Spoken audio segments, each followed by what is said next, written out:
నాణ్యమైన విద్య, పోషకాహారం అందించడమే కేంద్ర ప్రభుత్వ ప్రధాన లక్ష్యమని, ప్రజలకు పోషకాహారం ప్రాధాన్యతపై మరింత అవగాహన కల్పించాలని కేంద్ర హోంశాఖ సహాయ మంత్రి బండి సంజయ్ కుమార్ అధికారులకు సూచించారు.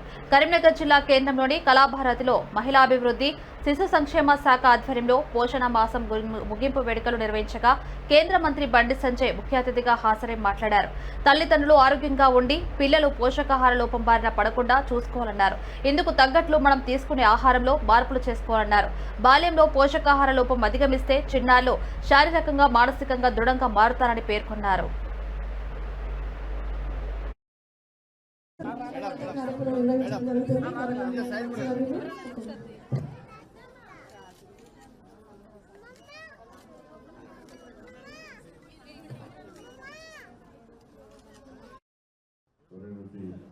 కలెక్టర్ గారు, మున్సిపల్ కమిషనర్ గారు, జిల్లా పరిషత్ సిఓ గారు, ఇప్పటివరకు మున్సిపల్ కమిషనర్ గారు, అడిషనల్ కలెక్టర్ గారు చాలా విషయాలు చెప్పారు.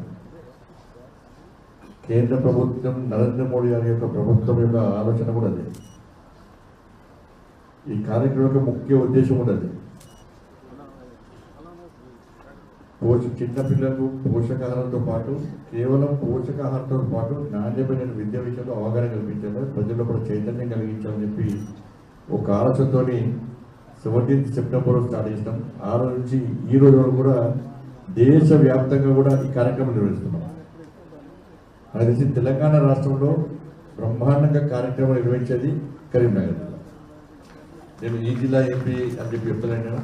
వచ్చిన నివేదికల ప్రకారం చాలా సక్సెస్ఫుల్ ఈ ప్రోగ్రామ్ అయింది. అంటే సక్సెస్ ఏంటంటే నిజంగా అధికారులకు కష్టపడి పనిచేసిన మీ అందరూ కూడా కేంద్ర ప్రభుత్వం తరఫున, నరేంద్ర మోడీ గారి ప్రభుత్వం తరఫున, వారి తరఫున అందరికీ హృదయపూర్వక ధన్యవాదాలు, కృతజ్ఞతలు.